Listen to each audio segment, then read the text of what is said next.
Morning, folks. All right.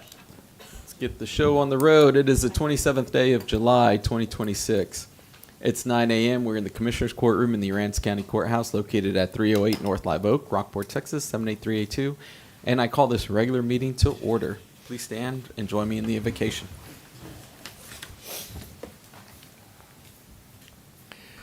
Father God, we are so thankful that you planted our feet in this beautiful county and all the blessings that we're surrounded by. And Lord, we know that it's by your grace and your mercy that you've allowed us to be here. And so, Lord, we're thankful for that. We're thankful for the blessings of every day that we can stand on the top side of the grass. And everyone here loves this county and has an interest in what happens in this county. And these commissioners serve this county because they have that same feeling. And Lord, we pray today that you'll join this meeting with us. We want to feel your presence, fill this room with your presence, Lord, and let the decisions that we talk about today and discuss help and build this county to be greater than what it is today. And we trust you. And we just pray a special blessing on each and every leader that sits before me, that you'll guide and direct their thoughts to lead this county for the glory of you and the benefit of all the citizens of this county. For it's in your name we pray. Amen. Amen. Please join me with the pledges. Pledge allegiance to the flag of the United States of America and to the republic for which it stands, one nation, under God, indivisible, with liberty and justice for all. Honor the Texas flag. I pledge allegiance to thee, Texas, one state, under God, one and indivisible. Perfect. Thank you. All right. This time we'll have a roll call. Commissioner Cheney, Here. Commissioner Casterline, Here. Commissioner Russo. Here.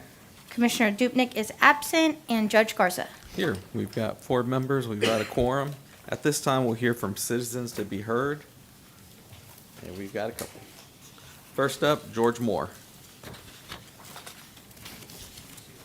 Unless, Mr. Veach, unless you want to go first? No, he Oh, okay. Yeah, I'll speak for both of us. Oh, okay.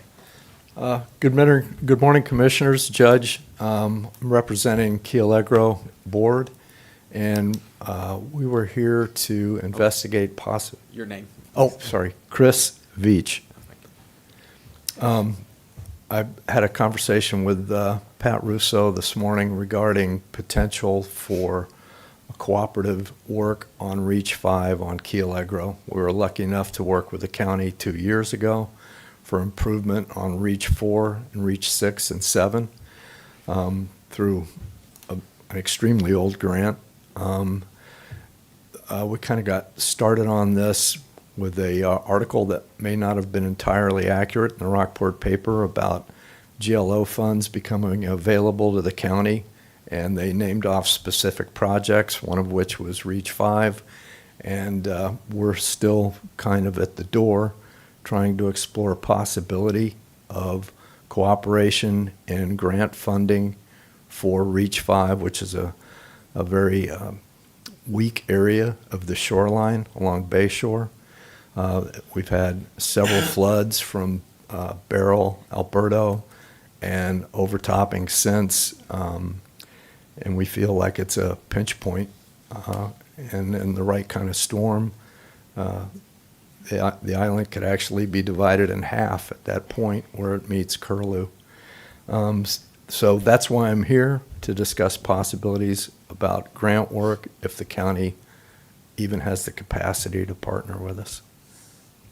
That's pretty much my whole spiel. All right. Thank you. Thank All you, right, Mr. thank Veach. you. And Mr. Moore, you don't want to speak? No, he's All right. a little aware of what's Appreciate going on, so that's the reason. Thank you. Yeah. Anybody else? Nobody online? All right, we'll move on. Move on to presentations, and, we don't have any presentations. Do I have a motion to accept the consent agenda? So move. Second. I'd like to amend the motion on the minutes for the July 21st, 2026 workshop meeting.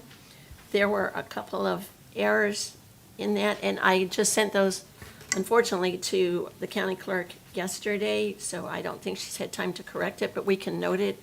And what it needs to show, instead of Monday, July 21st, it needs to show Tuesday.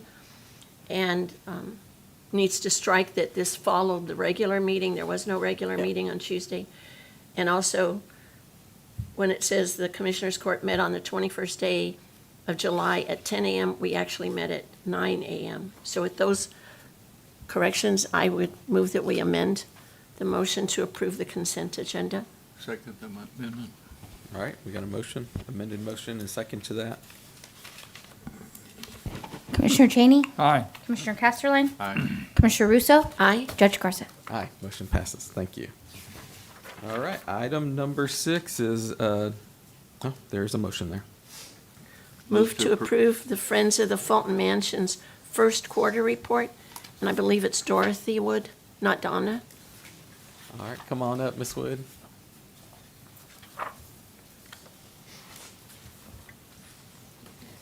How are y'all this morning? Good morning, everybody. Morning. We had lost our president. She had to move back to Houston to help her husband. He got sick, so that Jane's no longer with us. Kay Scott is now our president, and she is out of town today, and I was supposed to have another board member here, but, Excuse me just a second. Can you get a little closer to the mic? oh, I can okay. barely hear you. I'm sorry. Thank you. So I'm going to be giving the report today, and both of them, and I am trying to get this stuff done. All right, I am now the site manager at Fulton Mansion. So our first quarter, we had, I don't know if y'all have a PowerPoint slide or not, but the first quarter expense report, and we'll do the total of heads and promote the arts and historical resolution. We have a lot of different things going on at this mansion today, right now.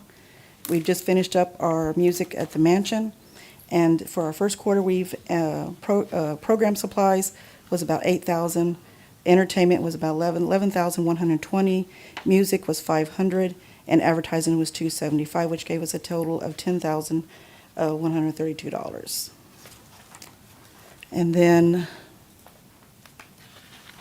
we also have our heads to beds for our nights. On our first quarter, we had 1,207 guests that came in, and we are also seeing a larger number come in now. Yesterday alone, we had about 800 guests come in 4 hours. It was crazy. Total year museum program visits, year-to-date is 4,485, and I don't think that number is correct. I think we've had more than that, but we're turning and trying to do some new things with our program to do heads to beds, to get a better accurate account. And that 4485 is as of, it says, April 1st. Yes, it Okay, is. Yes, ma'am. That's good. Programs that we do are History on the Go. We do historical preservation lectures. We, in fact, I was working with the Historical Society, and they came in and did lectures for us on photos of Rockport. So we did a lot of lectures on that. Our photo talk, that was what that was. Participation in Oyster Fest, music at the mansion, and our Easter egg hunt, I brought it back. Something else we'll be bringing back is our Spook House basement. So we'll be bringing that back. So if you can tell, we had an Easter egg hunt again this year, which they had dropped, and we went ahead and brought it back.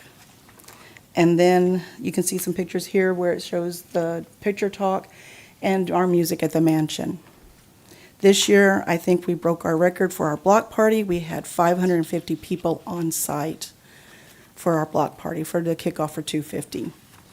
And there's a picture of ours with our float in the parade. Projects coming up is that we'll have Victorian Christmas at the mansion, presentations of genealogy lecture, restoration of the basement. The restoration of the basement, I am talking with our architects, and I'm working with engineers. The steel beams in the house are deteriorating because of the oyster shell, the shellcrete that was used in the house. They weren't cooked, they were just ground up and then processed and put into the shellcrete. So whenever time there's some moisture gets in the house, it produces like a little small acid that is now rotting the steel beams in the house, in the basement. So they say it's going to take 3 weeks to restore. I don't know. And then we have our Victorian Playhouse that we're working on. The Harriet's Garden has grown. It's now beautiful and lush and flowers everywhere and everything. The Playhouse, we're looking at rebuilding the the Victorian Playhouse that they had there. We are still doing dinners at the mansion. And our block party was, again, 550 some odd people that were there. And then our birthdays are coming up. We have a 150-year coming up next year. Now, the next slide shows you some of the deterioration that we're seeing in the house. And I know some of y'all been in there. The mirror is no longer on the wall. It has now been taken down. So now we have a big box crate that they had to build the mirror around. It weighs about 400 to 500 pounds. And so we also have a strap holding the fireplace mantle in place. If you look through where the heat register is usually at, you can see some of the deterioration there. And some of this is from Harvey, and they didn't think about the Shell Creek and the chimneys when the water came through.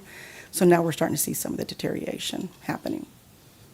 And then you can see some of the cracking. This is in the dining room. The first picture's in the dining room where the house is shifting some. And then the plaster, all the molding in the house, most of it is not, it's not wood, it is plaster. And it's a art that have it made. So we're gonna be getting all that fixed too. And of course, we have our educational programs, our events, everything that we offer there. Everything we offer, I think, is unique. And shows how Rockport started and how we represent each other, so. And I guess that's it for the first one. All right. Okay, that was the first quarter. The second quarter, I think we have to vote first. Oh, We gotta okay. vote on this. Commissioner Cheney, Aye. Commissioner Casserly, Aye. Commissioner Russo, Aye? Judge Garza. Aye, motion passes. First quarter report is accepted. Item number 7. Move to approve the Friends of the Fulton Mansion second quarter report. I do apologize Got a for motion and a that. second. You're good. Okay, second quarter. We now have, entertainment was $2,600 this past time, supplies $1,332.54. And we did purchase a lot that's across the road from the visitor center. Oh, you did get that? We did get that, yes ma'am. Hooray. So, and so we have some legal fees and professional fees of $3,900.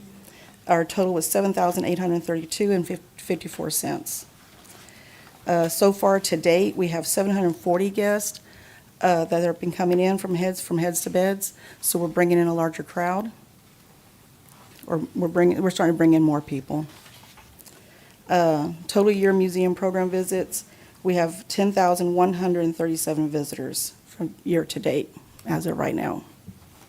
So you're looking to at least match what you did in 2025, and with the numbers you're talking about, probably surpass? I think we're going to surpass it, yeah. We are still number one for the state museums we even beat out WAB for our retail sales. So that's really something. You beat out whom?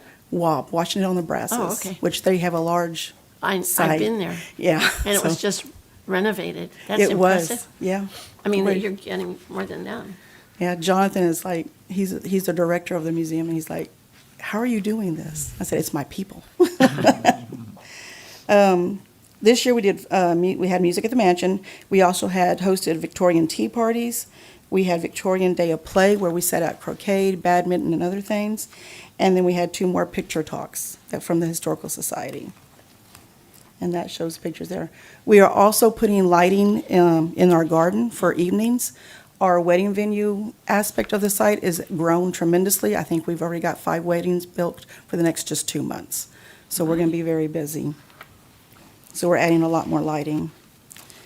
And this is music at the mansion. You can see our crowds have grown, and they just continue to keep growing. For the summer, we're done, and I think the Maritime Museum takes up from here, so. These are some pictures of our tea party. We actually had a violinist come in from San Antonio, and these are our ladies, friends group of our ladies that came in and helped out with the tea party that we did.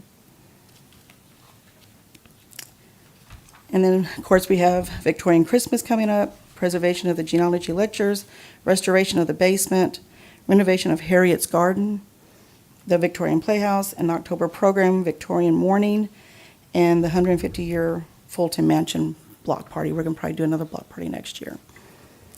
And the Of course, October, we will be doing we're going to bring back, we can't bring back the haunted forest, but we can bring back the spook house in the basement. So we're going to be doing some things like that, bringing itself back. And there's some more pictures there, the renovation, I think they're the same ones. Yeah. Okay, I think, so our education programs and events of the mansion offer unique family-friendly experiences. These showcases Rockport's history and culture and engaging ways to encourage visitors to visit and return to Rockport, which I had 3 people come up to me at the Christmas on the Beach event yesterday, or Saturday, and they had been back to the mansion 3 times. Oh, So, that's good. Thank y'all so All much. right, thank you. thank you, Dorothy. Commissioner Cheney? Aye. Commissioner Casterline? Aye. Commissioner Russo? Aye. Judge Garza? Aye, motion passes. Second quarter report is accepted. Item number 8. Move to approve requesting proposals from Airport Fuel Farm Pool of Engineers for design of the fuel farm expansion and relocation project. I'll second. Got a motion and a second. Good morning, Mike. Good morning, y'all. Morning. All right. And so, yes, and for your consideration then is the request to go to the pool of engineers for the airport fuel farm design. It'll be tough to come in under the wire for the 2023 portion of the BIL grant, but we can give it a shot this way. But when we went to, previously when I'd asked to go to the design build option, we found out later that we weren't eligible based on our county size. So it's our best recommendation then is to now go to the pool and see if we can find some engineers that'll bid on the project from there. Were we too small or too large? Too small, excuse me, too small. It's based on 100,000 population. Ah, So All right. Commissioner Cheney? Aye. Commissioner Casterline? Aye. Commissioner Russo? aye. Judge Garza? Aye, motion passes. thank you. Thank you, Mike. Item number 9. Move to approve request for renewal of contract with Austin Wood Recycling for brush grinding services. I'll second that. Got a motion and a second. Joey, good morning. Morning. Morning. It's that time of the year to shred, so that's why I'm here today, so we can proceed with that project. And it is budgeted money. It amazes me how that pile grows, how fast it grows. It grows hourly. Anytime the gate is Oh, open, it grows. So do we have a bid? Yes, it's a bid that's secure for 4 years. This will be the first renewal. So we used them last year. And they did good? They did awesome. Okay. They did a great job. And it's the same price. Yes. Yeah. So do you need to read the bid into the? It's not a new bid, it's a- renewing a contract, an existing No contract. change on the bid. It's just the No, same sir. bid. Okay. Commissioner Cheney? Aye. Commissioner Casterline? Aye. Commissioner Russo? Aye. Judge Garza? Aye, motion passes. Thank you, Joey. Thank you. Item number 10. Move to approve. Go ahead. Move to approve selecting Microwave Network as the contractor to establish a microwave loop connecting all 3 communication towers in Aransas County. Grant Works recommends awarding the contract to Microwave Network based on the completeness and responsiveness of their proposal in the amount of $817,893, and authorizing the county judge to execute hiring resolution R-25-2026 and all related contract documents necessary for the project. We've got a motion and a second. Good morning, Sheriff. Good morning. Come to you this morning, we finally got here, but good news, bad news. We did get qualified bidders. However, I will add that the contract being awarded is not to the low bid. Low bid did not come in with a complete packet. Some of them left some pages, put NA on them, and anyway, Grant Works has advised us to go with this group because of the completeness of their package and the fact that they responded on time. This is the 3rd time we've gone out for bid, so I'd like to see y'all approve this so we can move forward and get started tying these 3 together. The towers tied together on a microwave will give us the ability to, if we lose one of them, the other 2 should stay up and running. This carries our fire, law enforcement, and EMS signaling. Now, how are we funding this? It's, Mid-Mod? Mid-mod. It's through the MITMOD Okay. GLO grant. It's 100% financed. Okay, good. fix it. They're coming in a little under, but when we finish, there's a hope that we can move forward on some VHF equipment that needs to go in at 188 that's not there at this time for law enforcement. I have a question. There have been a few meetings, none recently, where we talked about interconnectivity that would really upgrade the ability of our resources, our first responder resources, to communicate with Fish and Wildlife, Parks and Wildlife, Corpus Christi, Nueces County, Refugio, San Pat. How does this work if we move ahead with that? This creates or establishes a backbone within our county to where that regardless of what either one of the two, right now you've got two competing networks in the county, in the state, trying to build out a statewide network. I can give you the highs and lows of both of them, but this is to create our network within the county to where, regardless of what happens with anybody else or any changes made in those two proposals that are being pushed, we will communicate within the county. And it will allow us, at this time, after Harvey, when we went dual band, we opted at that time, within my radios that every officer carries, we have the surrounding cities and the surrounding counties programmed in on different banks. We can reach out about 3 counties wide all the way around us. Within those banks, we have a bank in the radio that carries the school district signal as well. So we built that in already. Now, the two competing deals that you're referencing are, there is a push in Austin. It's being pushed very hard to build a statewide network, and it needs to happen. And one of the proposals they're pushing is that TxDOT's would be the towers that they're going to use to push out their signal through a group called Gator, and it stands for Greater Austin Travis County, who holds the software for the communication system. But they're putting on TxDOT towers. TxDOT was wanting to build out a network for themselves as well, but in the meantime, somebody thought, well, gee whiz, we could push this and go with a statewide communication network. What it would do is both of these are networking and tying together all these cities and counties, kind of on a dividing line of 37 or 188 heading up to the San Antonio area. And on the west side, you've got a group that's started following the stuff in the valley. They started building a network to communicate with DPS and Parks and Wildlife doing their push on interdiction in the valley. And they have continued that. We've been approached by both groups because we kind of sit in the middle of where these two are coming together. And it's where they've got a soft spot in their signaling. San Pat County, Oscar Revere, the sheriff, has applied for and received a grant that he's wanting to put equipment in one of our tower locations, which would tie them into the group out of Corpus going all the way up San Antonio. The good and bad of that is that right now he's charging individual radio charges per month. $10 and $15 per radio, I think, is what it was going at right now, which isn't a deal breaker. But you would be on, and he would assign, you could have all the talk groups you wanted within your county, which would be kind of a redundancy to what we're doing, except we would have more talk groups for fire, EMS, and everybody else. Within the sheriff's office, I could have 8 or 10 talk groups. One for my investigators, you have one for animal control, and everybody else within this network. And you would be on an 800 signal. But Oscar has equipment installed over yonder that ties together and interfaces VHF and 800, to where that regardless of what, if we're on the VHF, which is what we've built out with 800 as our backup, we would have the ability to communicate on their network and not ours.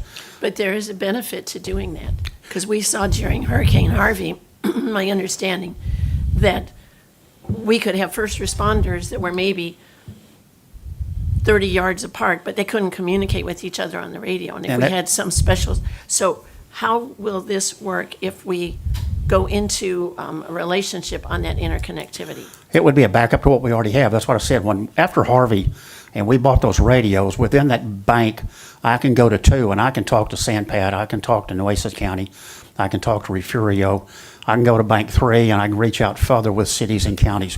We've programmed in their statewide network of radio frequencies as well for both VHF and 800, to where that anywhere in the state, I can go to these interop channels for emergency communications and talk to anybody anywhere. When they come in here, all we've got to do is pick, one of those VHF or 800 frequencies and tell everybody this is where we're at. They turn their radio to it, and that's where we would operate, because we would have it built into our bank here. The other option is that you'll do the same thing through one of these two networks, except the one is there's going to be a charge per radios, and right now they're driving that down, trying to get it to where it's affordable. The other good and bad, the deal out of Austin, and I've talked to a representative that called. They're really pushing this statewide network, and I'm not opposed to that.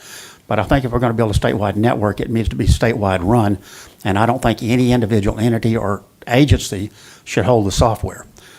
18 years ago, when I took office, we were entering into an agreement with Corpus Christi, and it was Harris Radios that came out, and they were building the same thing, but in a regional dispatch deal. And what happened just before Harvey, Harris said, well, we need to upgrade our system, and Corpus Christi said, yeah, we need new stuff. So they were replacing cables and Bishop and tower stuff and all Watusi and all over Nueces County and south. And then they were going to charge us out to every user based on the number of radios you had. And the billing that they anticipated for Aransas County was going to be near $300,000. Well, and I understand that that was not a good program. No, All but right. my fear is that we're going to get into the same thing with the Gator deal, because Austin's going to hold that software. And if the state's going to build a statewide network, and I told the rep, I think the state ought to buy their own software. I don't think they should allow any entity to hold that vital key to this whole network. When Austin Greater Travis County wants to replace their software, everybody's going to have to go with it, and somebody's going to have to pay that charge. Their intent is that somewhere down the line, they would squeeze that out. But if we're going to build it, let's build it right and make it statewide. All right. Thank you, Sheriff. But that's what we're wanting to get the microwave tied together to where our three towers within here communicate with each other in a disaster. And we would have our own backbone except for the VHF equipment that we need at 188. Thank you, Sheriff. Commissioner Cheney? Aye. Commissioner Casterline? Aye. Commissioner Russo? Aye. Judge Garza? Aye, motion passes. Item number 11. Move to approve authorizing Anchor QEA to submit amendment to Aransas County's existing U.S. Army Corps of Engineers maintenance dredging permit for Cedar Bayou and Vincent Slough, and add an upland dredge material placement area within the Aransas National Wildlife Refuge for beneficial reuse of dredge material, and to authorize micro dredging as the additional maintenance dredging method. I'll second that. We got a motion and a second. Good morning, Aaron.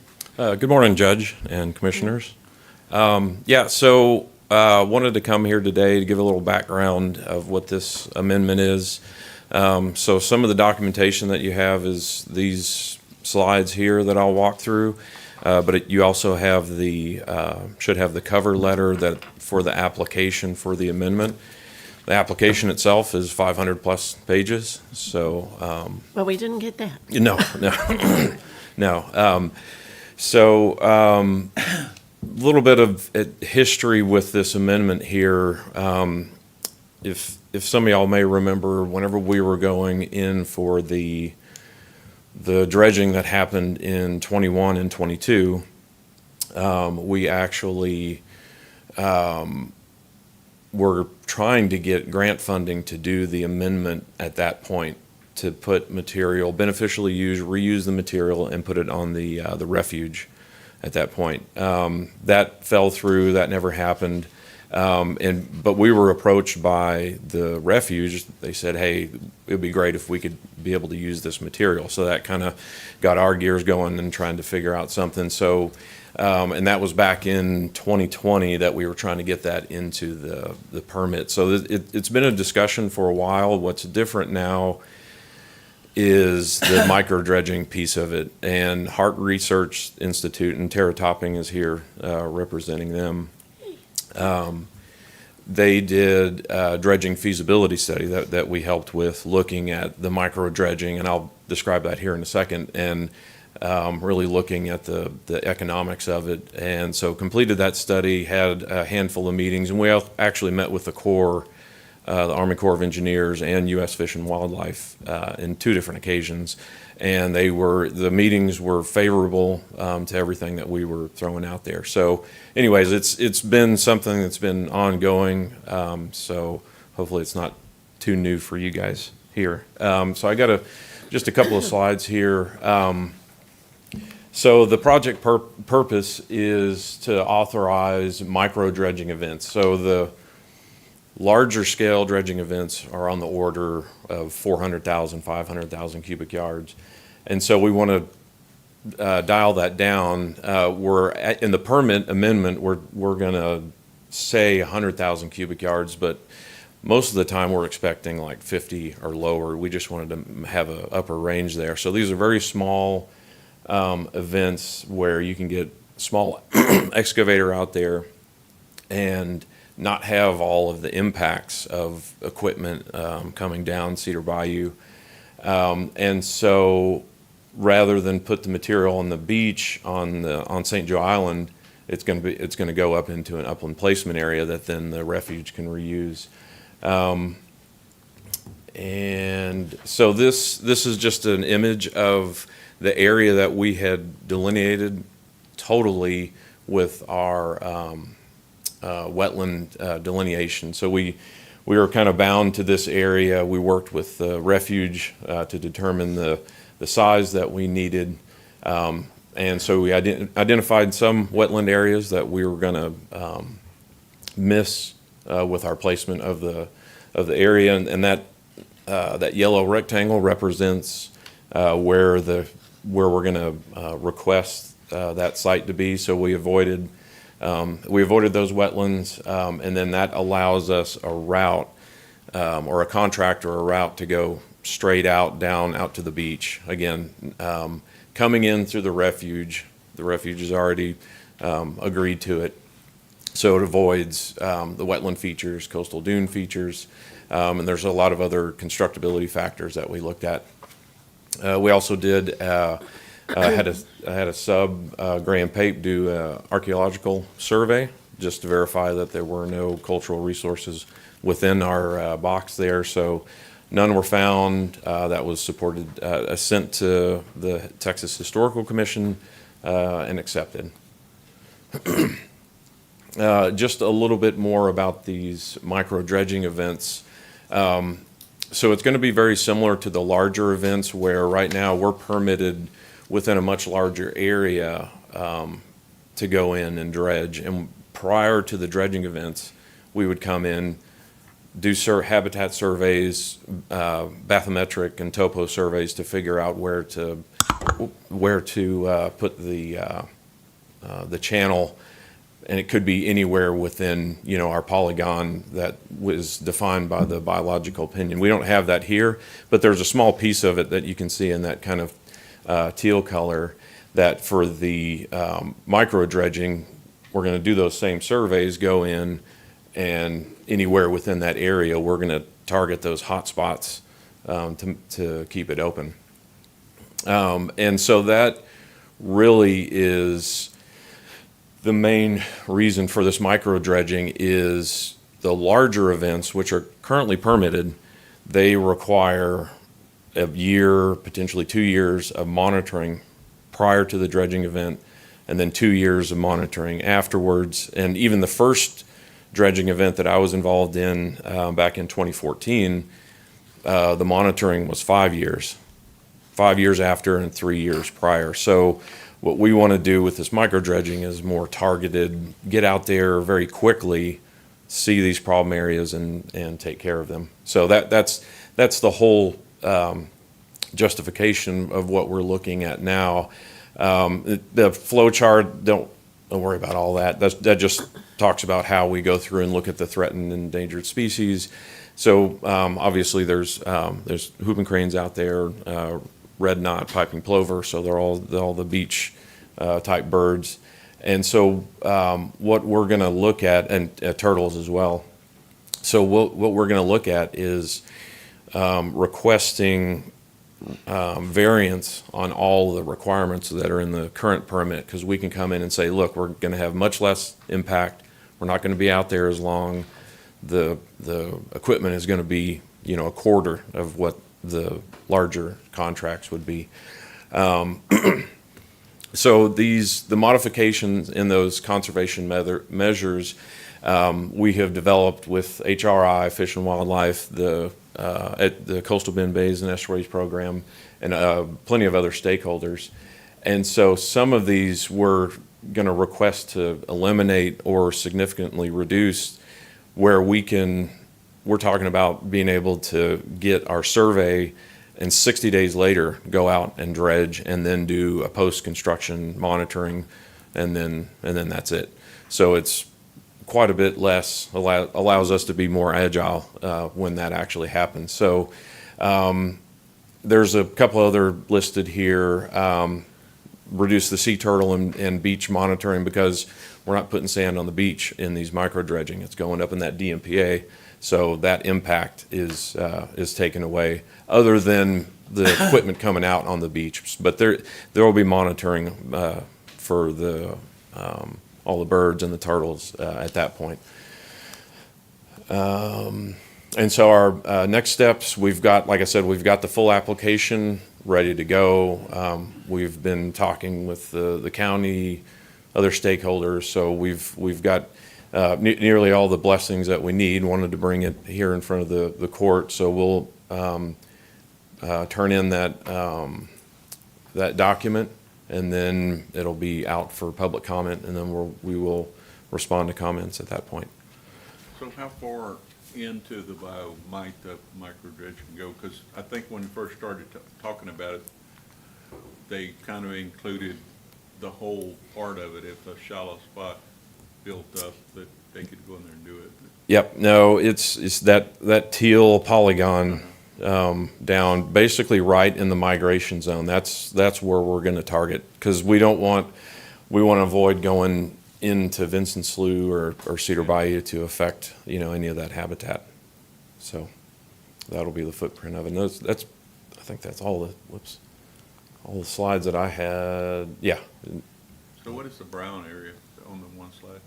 Brown area? Right there. Oh, that box. That's just an artifact of the aerial. Yeah. So there was no cost associated with this? Correct. So it was through a grant. So we're under contract with the Coastal Bend Bays and Estuaries Program. So it's a grant that we contracted with them. So yeah, no cost. When you say we, do you mean the county or Anchor? We're contracted through the Estuaries Program, and they are the ones who went out for the grant. So the county wasn't involved with that. We're just involved because we hold the permit. Correct. Yep. It's Anchor QEA, yes. How's Cedar Bayou functioning?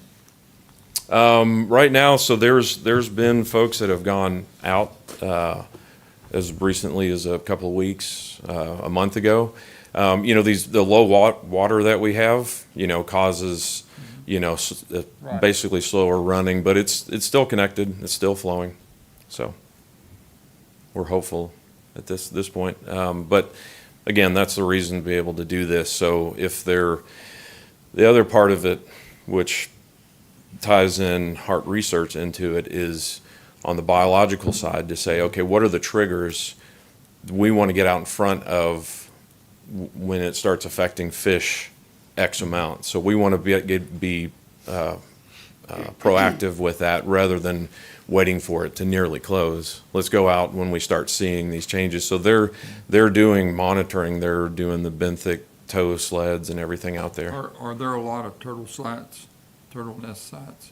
Oh, I do not know. Probably. I wouldn't expect them to be in the bio. Oh, no, they're out on the beach. Yeah. Yeah, well, All right. Any other questions? All right. Thank you. Aaron? Thanks. Commissioner Cheney? Aye. Commissioner Casterline? Aye. Commissioner Russo? Aye. Judge Garza? Aye, motion passes. It would be nice, maybe from Hart, we might get an update sometime at y'all's convenience. Is it appropriate to We'll come back. Yeah, we'll come back. Let's see if we can get a pointer too, so we can show on the screen what we're looking at. Thank you. Item number 12. Move to approve the June 2026 monthly auditors report. Second. Got a motion and a second. Ms. Jackie. Yes, this is the June report. Ideally, everything would be at 50%. We're 50% through the year at this time. Revenues have been coming in good. Sales tax is doing great. Hotel motel is usually, it's paid quarterly, and usually the next quarter will be where we see some of the summer returns. In the next quarter, do you mean the third quarter? Yes, ma'am. Expenditures are below expectations, so we're actually doing very good. I just encourage all department heads and staff to be frugal and be vigilant, and let's come in below budget. If you have any questions, I'd be happy to answer them. I haven't Do we have added a- anything new on this one, so. Is it too early to get a report on July the 4th sales tax, that we collected? Yeah, it's too early. Is it too We early? won't get that till August. Okay. We I won't thought it see, probably we would. won't see the effects of July 4th until, That's gonna be real interesting. actually, no, it may be in September, September. isn't it? Okay, Because they'll turn them in August, and then we'll see what the effect is in September. okay. So you had noted under generators that the period of performance was approved through May of 2027. Is that going to be timely to allow us to get all of that work done? It should be. We just have the two, the Public Safety Center and the Detention Center that we're looking at getting done. That was what GLO gave us, so we have to deal with, or TDM gave us, so we're working vigilantly to try to make sure that that happens. We've got the engineers on, or have been hired, so Okay, we should be getting it done. thank you, Jackie. Commissioner Cheney, Aye. Commissioner Casterline, Aye. Commissioner Russo, Aye. Judge Garza. Aye, motion passes. Item number 13.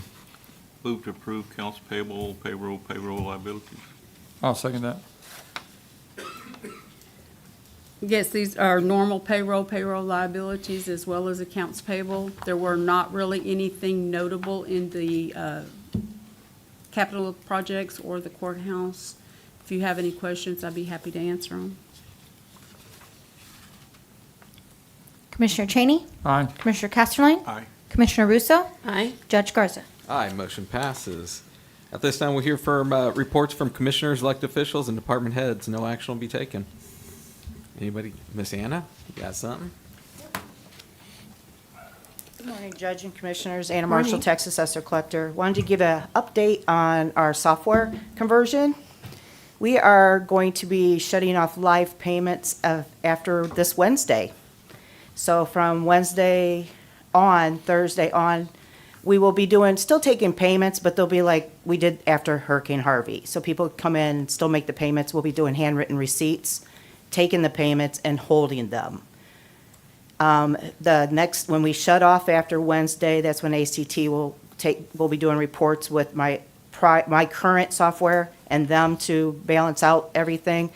And then on August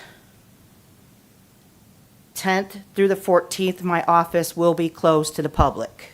What Use- are those dates? 10th through the 14th. August 10th through 14th? Yes. Okay, thank you. That is when we'll be conducting, their ACT is going to be coming in to do live training with all of us, get us up and running, have everything hopefully bug-free and good and going, so we can go live August 17th. The taxpayers and for vehicle registration, they still will be able to make payments online. You'll still be able to renew your registration through txdmv.gov. It just won't be able to come into the office. Once we go live on August 17th, all those paper payments that we have handwritten receipts for will get posted to the new system. We will still be able to do online payments through the Aransas County CAD. But once we go live, that will be shut off and it will no longer be accessible for posting payments through. I will have my own website that will have where you can we'll be collecting property taxes through. So it'll be a lot easier for them. They don't have to go to the appraisal district's website and get confused with where do I go? Most of them try to go through the protesting area and it's not where they go. So it'll be a link associated just for property taxes and that's it. And you'll be able to see more on it as well and be able to print receipts. You'll be able to see your statements there and everything. And then we'll be How are up you and going to running. get this information out to the public? I have it already, I got with Cynthia Gillum, she's gonna be putting it on Facebook. I have, contacted the paper, they will be running an ad for me the week before, we're working on it right now. I missed the deadline, to get it in this week's. So it'll be going in next week's. I have signage on my office as well, and I will also be sending, I have a paper here that I can put in our office to tell all the staff and, everybody that works for the county. So I'm pushing it to try to get it out there as much as possible. Our website, Colin? Yeah. That was my next one. I was going to get with him today to put it on the website. Okay. In big text. It'll be the whole page. We're closed. Thank you, Miss Anna. Sheriff? Wanted to bring the court up to date. We had the jail commission come down last week or week before. They sent 2 inspectors at our request to walk through the upstairs portion of this as well as the entry and secured hallway. We weren't sure what all was on the report from 2023 when they called us to Austin. Architects and the builder had most of those notes and we couldn't get a whole lot out of either one of them. But we have acquired the keys that we need for the doors. We found a source for that. And they did give us a courtesy walkthrough, pointed out quite a few items that needed to be corrected. In fact, we had set a date for next month, I think the 17th, for an inspection. But when we found out we needed some hardware on the doors going to the courtrooms, we backed that off and we're going to move it out to September. And so we're closing in on trying to get this thing completed and wrapped up. Some of the things that they pointed out were minor. They've already been fixed. Some of them are going to require some equipment that's automatic door closures going into the courtroom. We're not on those doors. And those are a specialty item that have caused us to back off the request for the inspection. They were, I think, delighted the fact that we reached out to them and asked for this to walk us through and make sure that we would be in compliance when they did show up for the real inspection. But that's where we're at on that. Good deal. Thank you, Sheriff. Anybody else? Speaking of courtrooms, this Wednesday, Elle's going to take the district judges and all the judges upstairs to go look at the progress. It looks pretty good. If the commissioners hadn't had time to go up there, I'd go up there and check it out. Mike, you want to talk about the new lights, or did we talk about that last time? We talked about them last Oh, okay. But they're up and running? They're up and running, we got a few little bugs to work out. Okay. Anybody land yet at night? Yes. Awesome. Last night, back to the Great. All right. Mike was on the news. Was that yesterday? Talking about the lights. So really And again excited. this morning I'm finding out. All right. Cool. And then, I want to welcome Colin back. Colin works really hard. He works a lot of hours, works really hard. So I'm glad he got a week away. Appreciate you back though. And was able to return when he planned. Yeah, that's good. Something I couldn't do, but welcome back, Colin. Anybody else got anything? I would just mention that Mike and I met with a couple of reps from Alcoa regarding the containment beds on 188. And I was very reassured at the high quality of supervision and responsibility that Alcoa is showing in monitoring those, staying compliant with TCEQ. And we are going to be getting some information to add to our, disaster plan, if Mike wants to talk about that a little bit. But it was a really great meeting. It was a good meeting, and thanks for bringing that up. And so I'll be getting with Joey in the days to come, where we'll talk a little bit more about what was proposed there. But just to give you a preview,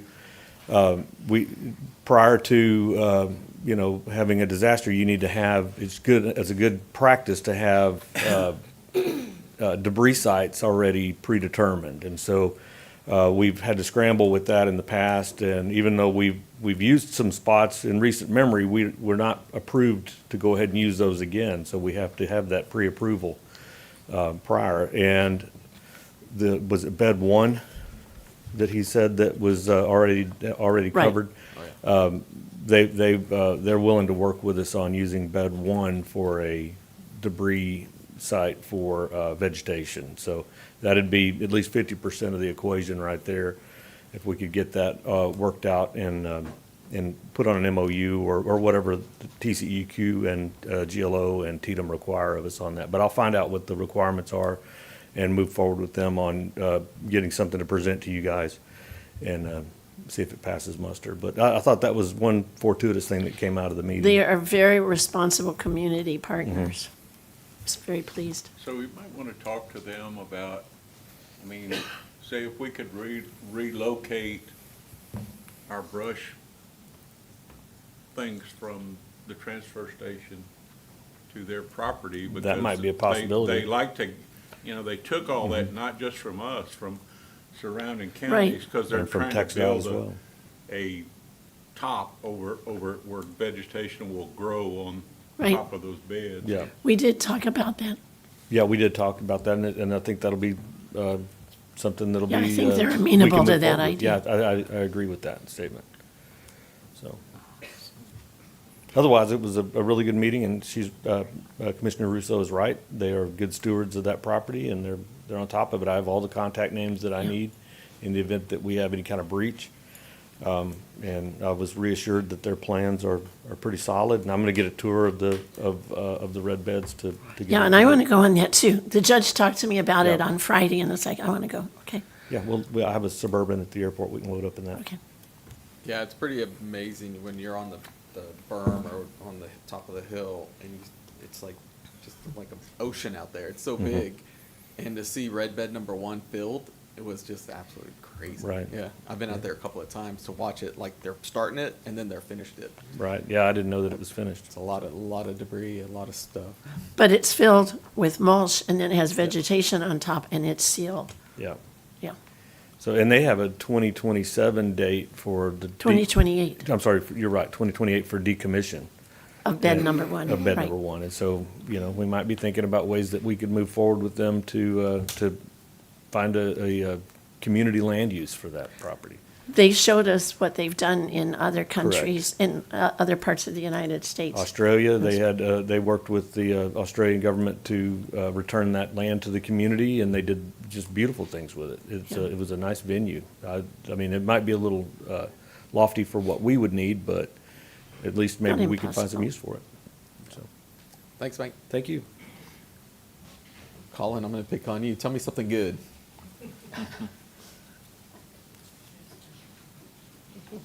Well, so far in our neck of the woods, we're still pushing to get these courtrooms up and running.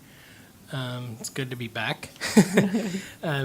I've got to reach out to the vendor and contractors to see where they are. They're supposed to give us 3 proposals on how to get the audio video in these courtrooms where it's supposed to be. Right now, we're operating in this courtroom alone, this is the only one where the audio video works most of the time. Obviously, we had some issues while I was gone, and we're still trying to figure out what happened there. But we are hoping to get some good proposals out of them to get these where they belong, and that's Cool. moving right along. Cool, moving forward. All right. At this time, we'll hear reports about items of community interest. Anybody? Okay. All right, so I will take a motion and go to executive session. We could skip over item 14 and just read off item 15. So move to convene into executive session to consult with counsel pursuant to Texas Government Code Section 551.071 regarding North Star Recovery Services, Inc. versus Aransas County Independent School District and Aransas County. Cause number 23-0066, 36th Judicial District Court, Aransas County, Texas. I'll second that. We've got a motion and a second. All right. Commissioner Cheney? Aye. Commissioner Casterly? Aye. Commissioner Russo? Aye. Judge Garza? All right, motion passes. All right, we'll take like a 10-minute break and then reconvene into closed session.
Can I get a motion to go back into open? Move to reconvene back into open session. Second that? Commissioner Cheney? Aye. Commissioner Castleline? Aye. Commissioner Russo? Aye. Judge Garza? Hi, we're back in open session. It's 10:30. Item number 17. Move to approve settlement negotiations relating to pending litigation in North Star Recovery Services, Inc. versus Aransas County ISD and Aransas County, cause number 23-0066, 36 Judicial District Court, Aransas County, Texas. I'll second that. We've got a motion and a second. Commissioner Cheney? Aye. Commissioner Castleline? Aye. Commissioner Russo? Aye. Judge Garza? Aye, motion passes, and a motion to adjourn. Move to adjourn. Second. Commissioner Cheney? Aye. Commissioner Castleline? Aye. Commissioner Russo? Aye. Judge Garza? Hi, thank y'all very much. 10:30. Yay. Yeah, the end is where